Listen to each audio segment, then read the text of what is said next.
Hello guys, welcome back to my channel. My name is Sanju Kundu और आज मैं आपके साथ मेरे जीए की स्ट्रेटजी शेयर करना चाहूँगी। आप चाहें तो इसमें अपनी तरफ से कुछ भी ऐड या माइनस कर सकते हैं जैसा आपको ठीक लगे, as per your comfort. So time ना वेस्ट करते हुए सीधा काम पर ही आते हैं। सबसे पहले बात आती है डेली जीए की। आप सबको पता है कि मेंस एग्जाम में जीए का कितना बड़ा रोल है। अगर आपका जीए सेक्शन स्ट्रॉन्ग है तो आप आधे बच्चों से तो वैसे ही आगे निकल जाते हो, क्योंकि मैथ रीजनिंग का डिफ़िकल्टी लेवल इतना आता है कि सब बच्चे ऑलमोस्ट सेम ही अटेम्प्ट कर पाते हैं। इसीलिए जीए आपके सिलेक्शन में सबसे मेन रोल प्ले करता है। बट अब बात आती है कि इसको कैसे और कहाँ से करें। यूट्यूब पे ऐसी बहुत सारी वीडियोज़ हैं जो आपको बताएंगे कि कैसे क्या करना है। बट एज ए स्टूडेंट जो आप डिफ़िकल्टी फेस करते हैं वो कोई स्टूडेंट ही आपको बता सकता है सबसे अच्छे से। तो सबसे पहले हम बात करेंगे डेली जीए की कि डेली कहाँ से करें। वैसे तो बहुत सारे चैनल हैं, लेकिन अकॉर्डिंग टू मी मुझे आज तक का सबसे बेस्ट चैनल आशीष गौतम सर का ही लगा है। मैंने बहुत चैनल फॉलो करके देखे हैं, बट आशीष गौतम जो अड्डा पे पढ़ाते हैं वो सबसे बेस्ट हैं फॉर डेली पर्पज़। एक तो उनकी वीडियो में आप सारा स्टैटिक पार्ट कवर कर लेते हो बहुत आसानी से, और एक जो भी लेटेस्ट कोई भी न्यूज़ है ना तो आपको उससे अवेयर रहना बहुत ज़रूरी है। ऐसा नहीं कि आप डायरेक्ट मंथली उठाओ तो उसमें कोई आपको बेनिफिट मिलता नहीं है। इनकी क्लास होती तो थोड़ी लंबी है, कई बार 1 घंटे से भी ऊपर हो जाती है, लेकिन आप उसको 1.5x स्पीड में भी देख सकते हो। बट ये यूट्यूब पे आज तक के सबसे बेस्ट टीचर हैं जीए के लिए। ये आपका सारा पार्ट्स कवर करवाते चलते हैं साथ साथ, जिससे आपको ऑलमोस्ट 30 to 40% जो करंट है ना वो आपको इतनी अच्छे से मेमोराइज हो जाएगी कि आपको जब भी आप उसे कहीं भी पढ़ेंगे तो आपके सामने आते ही आप ये आपके कानों में आवाज़ गूंजने लग जाती है कि हाँ ये सर ने पढ़ाया है। इसके साथ ही आप डेली एक बार तो आप वीडियो कीजिए, उसके बाद डेली उस पीडीएफ को जो उस दिन की करंट अफेयर है उसको आप रात को सोते वक्त रिवाइज ज़रूर कीजिए। इससे चीज़ें रिटेन करने में आपको ही आसानी होगी। अब बात आती है वीकली की। जैसे हमने एक वीक का पूरा किया सर के पास से ही, इसके साथ ही हम उनकी वीकली पीडीएफ भी कर सकते हैं, जिसमें एमसीक्यू होते हैं। हर बार 75+ एमसीक्यू होते हैं। अगर आप चाहें तो वो क्लास भी देख सकते हैं या फिर पीडीएफ भी अगर रिवाइज कर लें तो आपको सारी बातें याद रहती ही हैं। देन नेक्स्ट, मंथली के लिए हम क्या करें। मंथली सबसे बड़ा इशू रहता है कि मंथली के लिए कौन सी बेस्ट है। वैसे तो बहुत सारी हैं, लेकिन आपको 2-3 सोर्स पढ़ने की बजाय एक ऐसा सोर्स है मार्केट में जिसको आप सिर्फ एक बार ही, मतलब एक ही सोर्स को आप अगर बार बार करेंगे तो आपकी ऑलमोस्ट 80 to 90% जीए कवर हो जाएगी। इसी पीडीएफ में से आपको डायरेक्ट क्वेश्चन देखने को मिलेंगे, ये मेरा खुद का एक्सपीरियंस है।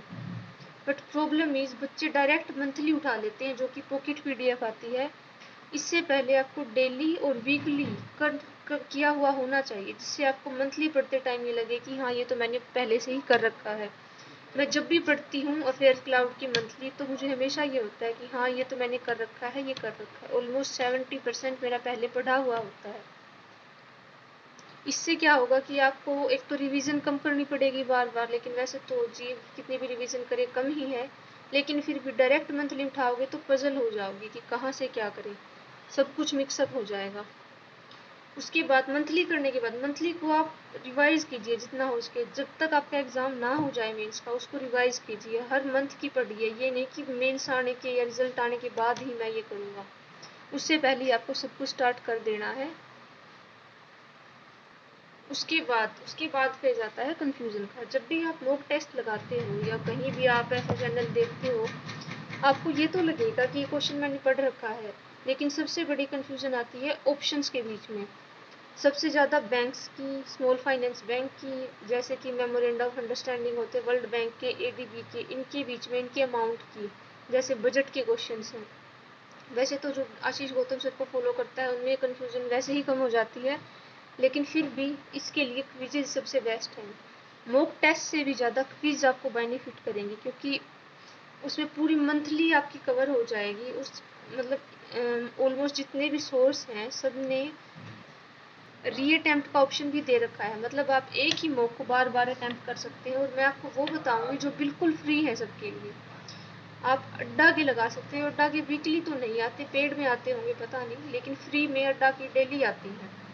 ग्रेड अप के आपको वीकली भी मिल जाएंगे। एग्जाम के पास तो उनकी 60 प्लस 50 प्लस ऐसे क्वेश्चन आते ही रहते हैं जो आप क्विज लगा सकते हो। एक है एस्पायरेंट जोन की। एस्पायरेंट जोन की बेस्ट एमसीक्यू है मेरे अकॉर्डिंग। एक तो क्वेश्चन उनके इतने लेंथी नहीं बनाते कि आपको समझ ही ना आए कि पूछ क्या रखा है। डायरेक्ट क्वेश्चन होते हैं, 50-50 का सेट होता है, आप जितनी बार लगाना चाहे लगा सकते हैं। और एक है प्रैक्टिस मॉक। इसके अलावा आपने जिसका भी मॉक टेस्ट आपने खरीद रखा है, ऑलमोस्ट सब ये फैसिलिटी अलग से देते हैं कि आप जीए को अटेम्प्ट कर पाएँ अलग से सेक्शनल। इससे क्या बेनिफिट मिलेगा, जितने आप क्विज़ेस लगाओगे उतनी अच्छी आपकी प्रैक्टिस होगी। एंड आप सब जानते ही हैं कि practice makes a man perfect. जितनी बार आप प्रैक्टिस करते रहोगे वो चीज़ें आपको इतनी आसानी से रिटेन होंगी, आप एग्ज़ाम में उसको आंख बंद करके टिक लगा सकते हो। अब सब बच्चों का ये डाउट है कि इतने कम टाइम में करंट कैसे करें कैसे करें कैसे करें। मुझे लगता है कि इसका सिर्फ ओनली वन मेथड है इसका, सिर्फ एक, और वो है revise revise revise as much as you can. Just revise. चीज़ों को पढ़ो, बार बार पढ़ो, तभी वो आपको अच्छे से याद होंगी। ऐसे ही नहीं कि मतलब एक तो सोर्सेज को आपको लिमिटेड करना होगा। ऐसे नहीं कि आप 6 सोर्स उठा रहे हैं लेकिन याद आपको एक भी नहीं है। जैसे अफेयर क्लाउड है, इसमें आप एक ही पीडीएफ को अगर 6 से 7 बार भी आप करेंगे ना तो आपको चीज़ें फिंगर टिप्स पे याद होंगी, बिल्कुल फिंगर टिप्स पे। So that's it for today. If you like, then please subscribe my channel. Thank you.